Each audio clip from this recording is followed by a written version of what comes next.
오늘의 말씀은 에베소서 4장 25절부터 32절까지 말씀입니다. 그런즉 거짓을 버리고 각각 그 이웃과 더불어 참된 것을 말하라. 이는 우리가 서로 지체가 됨이라. 분을 내어도 죄를 짓지 말며 해가 지도록 분을 품지 말고 마귀에게 틈을 주지 말라. 도둑질하는 자는 다시 도둑질하지 말고 돌이켜 가난한 자에게 구제할 수 있도록 자기 손으로 수고하여 선한 일을 하라. 무릇 더러운 말은 너희 입 밖에도 내지 말고 오직 덕을 세우는데 소용되는 대로 선한 말을 하여 듣는 자들에게 은혜를 끼치게 하라.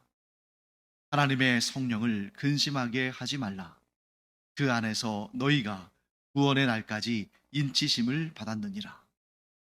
너희는 모든 악독과 노함과 분냄과 떠드는 것과 비방하는 것을 모든 악의와 함께 버리고 서로 친절하게 하며 불쌍히 여기며 서로 용서하기를 하나님이 그리스도 안에서 너희를 용서하심과 같이 하라. 네, 본문에서 바울은 이제 예수 그리스도 안에서 새로운 피조물, 새 사람을 입은 성도들이 어떻게 살아야 되는지 그 내용을 설명합니다.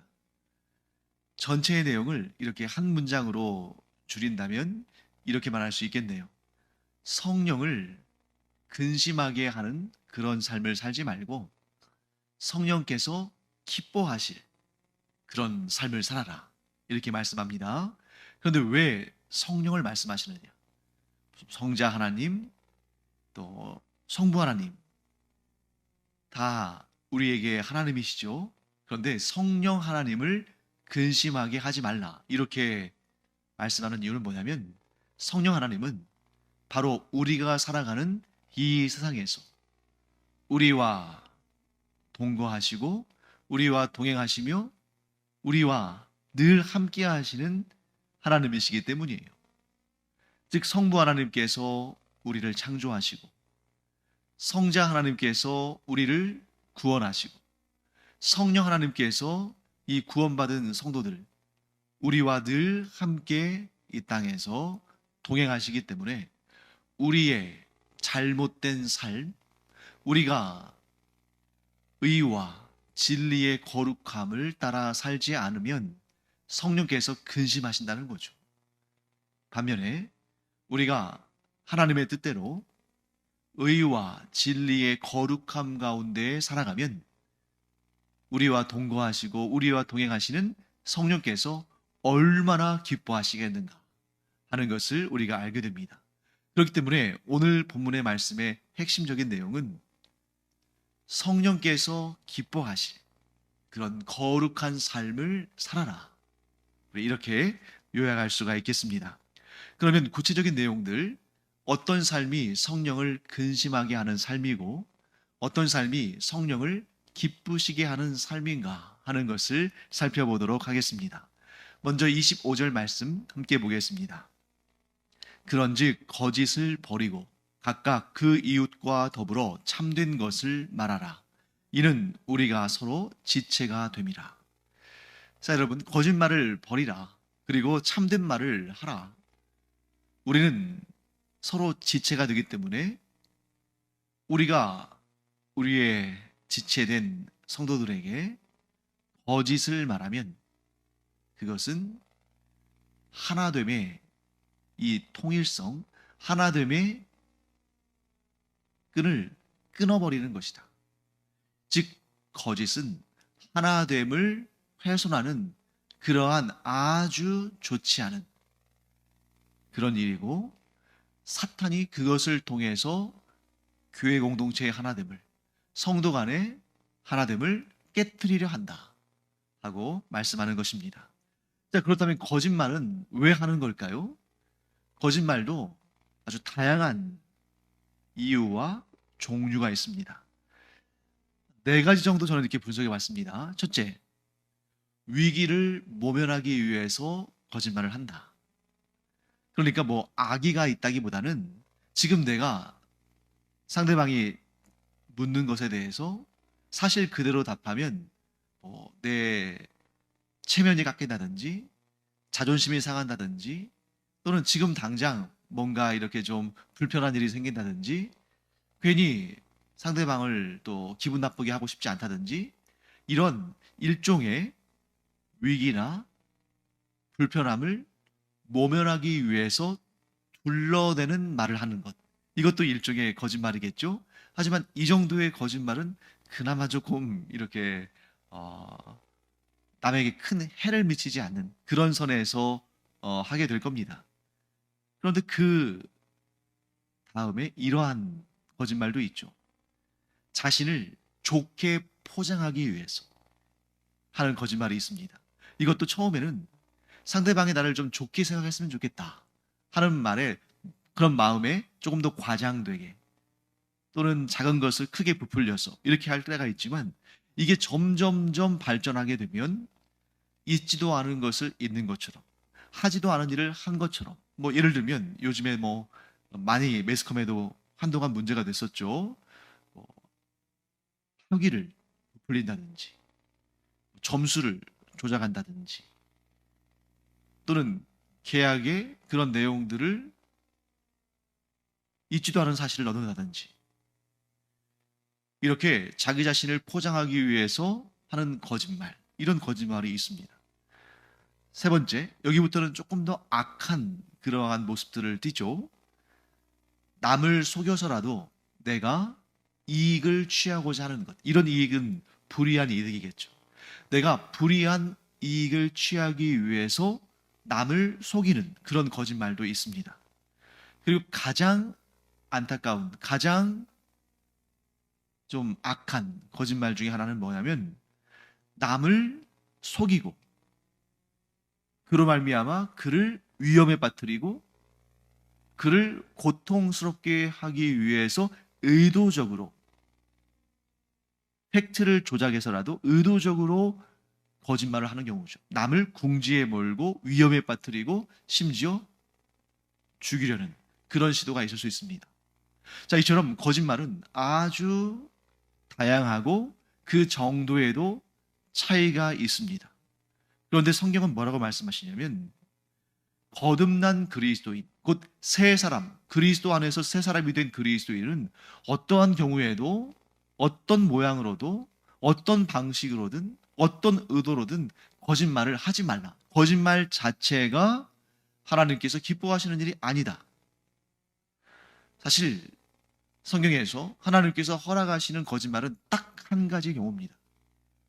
그것은 내가 사실대로 말했을 때에 무죄한 자가 위기에 처하고 곤란을 경험하고 심지어 생명을 잃을 수도 있는 그런 상황에 처하게 될 때, 그때 그 무죄한 자를 보호하기 위한 그의 생명을 지켜주기 위한 거짓말은 하나님께서 용납하시고 심지어 하나님께서 그것을 들어 사용하시는 경우들을 보게 되죠. 예를 들면 여호수아서에서 이스라엘 백성들이 여리고 성을 정탐하기 위해서 정탐꾼을 보냈을 때에 그 성읍의 기생 라합이 그 정탐꾼들을 숨겨주고 그를 뒤쫓는 자들에게 다른 곳으로 갔다고 거짓말을 하죠. 그러나 그 거짓말, 라합의 거짓말이 결국에는 하나님께 존귀 쓰임 받고 그래서 하나님의 역사를 이루는데 도구가 되고 나아가 그 가정이 하나님의 구원을 얻고 심지어 메시아의 계보에 그 여인의 이름이 들어가게 되는 결정적인 사건이 되었죠. 이런 경우 무죄한 자를 살려주기 위해서 거짓말을 하는 경우가 아니라면 어떤 종류의 거짓말도 하나님은 기뻐하지 않으신다. 그러므로 거짓말은 성령을 근심하게 하는 일이다 하는 것을 우리가 알게 됩니다. 그 다음에 26절과 27절 말씀은 분노에 관한 내용인데 제가 읽어보겠습니다. 분을 내어도 죄를 짓지 말며 해가 지도록 분을 품지 말고 마귀에게 틈을 주지 말라. 자, 분노를 제어하라는 말씀이에요. 그런데 여러분, 분노를 제어하는 일은 결코 쉽지 않습니다. 왜 쉽지 않냐면 분노를 아예 하지 말아라. 그러면 이게 명확하거든요. 화를 내는 것은 아예 안 된다. 그러면 화내는 것은 무조건 악한 일이고 화를 내지 않는 것이 선한 일이고 화를 내면 무조건 성령을 근심하게 하는 일이고 화를 내지 않으면 성령을 기쁘시게 하는 일이고 이렇게 단순합니다. 그런데 지금 26절 말씀 보면 분을 내어도 이렇게 말했잖아요. 그러니까 분을 낸다는 것 자체가 성령을 근심하게 하거나 하나님의 책망받을 일은 아니라는 거죠. 어쩌면 이 분을 낸다는 것은 하나님의 사람으로서 당연한 일이기도 합니다. 왜냐하면 분은 왜 내겠어요? 의로운 자가 불의를 보았을 때 분을 내는 거죠. 이건 정당한 분노입니다. 물론 불의한 자가 의로운 자를 보면서 분노할 수도 있죠. 이것은 정당하지 못한 분노입니다. 그런 분노를 아예 하나님께서 허락하지 않으시고 그것은 하나님께서 징계하셔요. 하지만 성경을 보시면 우리가 그분의 형상과 모양을 따라 지어진 분, 하나님이시잖아요. 하나님도 분노하시는 모습을 우리에게 보여주십니다. 왜요? 무엇이 하나님의 뜻인지를 알리시는 방법 중에 하나가 분노거든요. 무엇이 의로운지, 무엇이 불의한지를 정확하게 하나님께서 드러내시는 것이 하나님의 분노입니다. 예수님도 마찬가지시죠. 예수님도 거룩한 성전, 하나님께 예배하고 기도하는 집인 성전에서 불의한, 부당한 이득을 취하는 그런 장사꾼들을 몰아내셨습니다. 예수님께서 분노하신 거죠. 즉 의에 대해서 아는 자, 참된 의에 대해서 아는 자는 그 의가 지켜지지 않을 때, 즉 불의한 자들에 대해서 분노하는 것이 당연합니다. 우리가 자녀들을 양육할 때에도 항상 오냐오냐하고 모든 일에 온유하고 친절하고 모든 일을 용납한다면 자녀들은 의와 불의에 대한 기준을 잃어버릴 거예요. 그것은 자녀 교육에 있어서 최악의 방식입니다. 분노를 해야죠. 왜? 부모가 무엇에 대해서 분노하는지를 자녀들이 알 때에 의와 불의에 대한 기준이 세워지는 거죠. 물론 부모가 분을 내야 되는 때가 아닌데 분을 내는 문제가 되죠. 분을 내야 되는데 분노하지 않는 것도 문제가 되는 거죠. 그렇기 때문에 그리스도인들은 무조건 온유하고 무조건 친절하고 항상 포용하고 덮어주고 안아준다고 되는 것이 아니라는 거죠. 예수님처럼 하나님처럼 분노할 때 분노해야 되고 분노하지 않을 때 분노하지 않는 그러한 명확한 기준을 갖는 우리가 되어야 되는 것입니다. 문제는 분노를 어느 시점에서 어느 정도에서 제어하고 조절하느냐 이거죠. 거기에 대해서 성경은 이렇게 말씀합니다. 분을 내어도 죄를 짓지 말며 해가 지도록 분을 품지 말고. 무슨 얘기냐면 적절한 선에서 분노하기를 중단해야 한다는 거죠. 그쳐야 한다는 겁니다. 분노를 마무리해야 한다는 거죠. 그러면 그 적절한 선이 어디냐? 이 분노로 말미암아 또 다른 죄가 나타나게 될 경우 안 된다는 거예요. 예를 들면 자녀의 잘못에 대해서 분노했습니다. 그런데 그 자녀에 대한 분노가 너무 극심하게 돼서 그의 정서와 그의 마음에 상처를 주면서 그것이 그에게 트라우마가 되고 평생의 그림자가 된다면 그것은 좋지 않은 거죠. 또 심지어 어떤 경우는 그럴 일은 많지 않겠습니다만 불의한 일에 대해서 분노하다가 폭력적인 방식으로 누군가에게 상해를 입혔을 때 이것도 이제 문제가 되겠죠. 그리고 해가 지도록 분을 품지 말라는 말씀은 뭐냐면 분노를 너무 오래 끌고 가다가 그 분노에 오히려 휩싸여 버리는 자기 자신이 매몰되어 버리는 그런 일을 범하지 말라는 거죠. 곧 이렇게 정리할 수 있겠습니다. 옳은 일과 불의한 일, 의로운 일과 불의한 일 사이에 분노를 내므로 의를 지키려 했지만 그것이 너무 정도를 벗어나서 나 자신과 상대방에 대한 해를 미치거나 관계에 훼손이 있어서는 안 된다 하는 것을 말씀하고 있는 거죠. 굉장히 어려운 일이죠. 우리 이렇게 정리하면 좋겠습니다. 화는 내야 된다.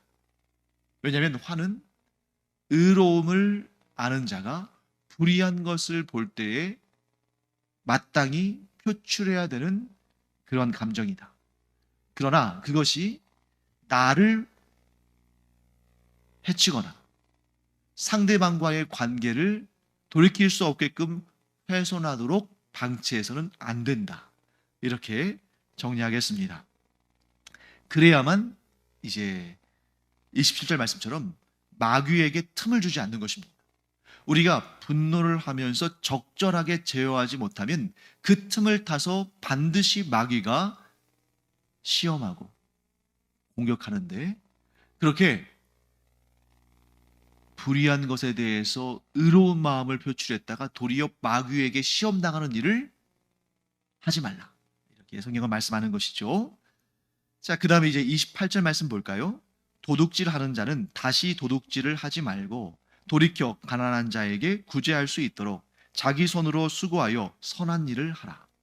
자, 남의 것을 빼앗는 자는 하나님께서 그의 모든 것을 빼앗으실 겁니다. 그러나 어렵고 힘든 형편에 있는 다른 이에게 도움을 주는 자는 하나님께서 그것과 내가 도운 것과 비교할 수 없는 큰 은혜와 복과 상을 주십니다. 이게 바로 하나님의 방식이에요. 하나님께서는 우리의 모든 생각과 우리의 삶의 모든 상황들을 아시고 보시고 판단하시고 갚으시는 분이시기 때문에 우리가 누군가의 것을 도둑질하거나 빼앗거나 강도짓을 하거나 해를 미치거나 그러면 하나님께서는 반드시 그것을 기억하시고 갚으신다. 그렇기 때문에 우리는 그런 죄를 지었을 때에 반드시 예수 그리스도의 보혈의 공로를 의지해서 회개하고 하나님 앞에 잘못을 시인하고 돌이켜야 됩니다. 그러면 하나님께서 은혜와 자비와 긍휼이 풍성하신 하나님께서 용서하십니다. 하지만 도둑질하는 것, 그것에 대해서는 또 우리가 그에 합당한 대가를 또 지불하거나 보상하거나 갚아줘야겠죠. 그런데 우리가 누군가에게 어려운 형편에 있는 자에게 은혜를 베풀고 도움의 손길을 줬을 때 그 은혜를 받은 사람이 우리에게 고맙다고 나중에 성공해서 또 우리의 은혜를 갚아줄 수 있죠. 그런데 대부분의 경우는 그렇게 갚지 않는 경우들이 더 많습니다. 그렇기 때문에 은혜를 입은 자가 은혜를 갚으면 정말 대단한 일이죠. 그런 일이 있을 때 우리 얼마나 기쁘고 즐겁습니까? 그런데 우리가 선을 행하다가 낙심하지 말아야 되는데, 그 이유는 우리가 누군가에게 어려운 형편에 있는 사람에게 어떤 도움을 주고 은혜를 베풀었을 때 그 사람이 나에게 갚아줄 것을 기대하면 상처받고 마음이 상할 일이 훨씬 많을 겁니다. 왜? 갚는 사람이 더 드무니까. 그런데 우리가 낙심하지 말아야 할 것은 내가 누군가로부터 내가 베푼 은혜에 대한 보응을 받지 못했을 때, 갚음을 얻지 못했을 때에 절망하지 말라. 왜? 모든 것을 지켜보시는 하나님께서 더 크고 더 아름답고 더 풍성하고 더 복된 것들로 채워주시고 갚아주시기 때문이다. 우리가 사람에게서 그 은혜에 대한, 우리가 베푼 은혜에 대한 보답을 얻지 못한다면 반드시 하나님께서 풍성하게 채워주실 것이다. 심지어 하나님께서는 우리가 누군가에게 은혜를 베풀었을 때 그 사람이 우리가 베푼 은혜보다 더 큰 은혜를 베풀었다 할지라도 먼저 은혜를 베푼 자에 대한 하나님의 칭찬과 하나님의 상주심은 계속돼요. 그러니까 상대방이 우리가 베푼 은혜보다 더 큰 갚음으로 우리에게 주었다 할지라도 우리가 먼저 은혜를 베풀었기 때문에 먼저 은혜 베푼 자에 대한 상과 복은 항상 하나님께서 주시는 것입니다. 그것을 잊지 마세요. 그래서 먼저 베푸는 자의 특권이 있다. 그것은 무엇입니까? 하나님께서 기억하시고 풍성한 은혜와 복으로 채워주신다. 비록 내가 적은 것을 베풀었다 할지라도 먼저 베풀었기 때문에 하나님께서 먼저 베푼 자에 대해서는 더 특별한 은혜를 복을 부어주신다. 기억하시기 바랍니다. 그 다음에 29절 말씀 볼까요? 무릇 더러운 말은 너희 입 밖에도 내지 말고 오직 덕을 세우는데 소용되는 대로 선한 말을 하여 듣는 자들에게 은혜를 끼치게 하라. 여러분, 성경은 말에 대해서 굉장히 관심이 많습니다. 그럴 이유가 있어요. 말은 창조적인 능력을 가지고 있습니다. 그래서 하나님께서 세상을 창조하실 때도 말씀으로 창조하셨죠. 우리는 하나님의 형상과 모양을 지니고 있기 때문에 우리의 말에도 하나님만큼은 아니지만 나름대로 이 피조물들 가운데서는 가장 큰 영향력과 능력이 있습니다. 우리의 말은 창조적인 능력이 있다는 거예요. 그래서 우리의 말로 무엇인가를 없앨 수도 있고 무엇인가를 만들어낼 수도 있습니다. 즉 우리의 말로 은혜를 소멸하게 할 수도 있고 복을 창조할 수도 있다는 거예요. 왜? 우리가 그 복을 만들지는 못하지만 우리의 믿음의 말로 하나님의 역사하심이 임하기 때문이죠. 그런데 그렇게 임한 놀라운 은혜들을 또 우리의 말로 없앨 수도 있다는 것입니다. 그래서 저도 늘 우리의 말을 강조하고 있죠. 그래서 저도 우리 성도들에게 그리고 제 자녀들에게 늘 하는 얘기가 뭐냐면 말을 잘해라. 너의 말을 지금 하나님께서 듣고 계시고 그 말 그대로 이루신다고 했을 때 네가 감당할 수 있겠느냐? 사랑하는 성도 여러분, 우리의 말에는 힘이 있습니다. 우리의 언어, 우리의 말, 우리 입 밖으로 나오는 말 자체가 힘이 있어서가 아니라 하나님께서 그 말을 듣고 계시고 그 말을 이루실 준비를 하고 계시기 때문이에요. 말은 그 사람의 내면을 보여주는 거울과 같습니다. 그 사람의 말이 더러우면 그 사람의 내면도 더러운 거예요. 그 사람의 말이 선하면 그 사람의 마음도 선한 것입니다. 예수님도 말씀하시잖아요. 입으로 들어가는 것, 즉 음식이 이제 배설물로 나오게 되죠. 그런데 입으로 들어가는 그것이 더러운 것이 아니다. 사람들은 음식을 먹고 배설하면 그걸 막 더러운 걸로 여기고 막 피하고 하는데 그거 더러운 거 아니다. 정말 더러운 것은 사람의 입에서 나오는 것이다. 입에서 나오는 게 뭐예요? 막 구토하는 거 이런 건가요? 아니죠. 예수님께서 말씀하시는 입에서 나오는 것은 말을 의미하는 거죠.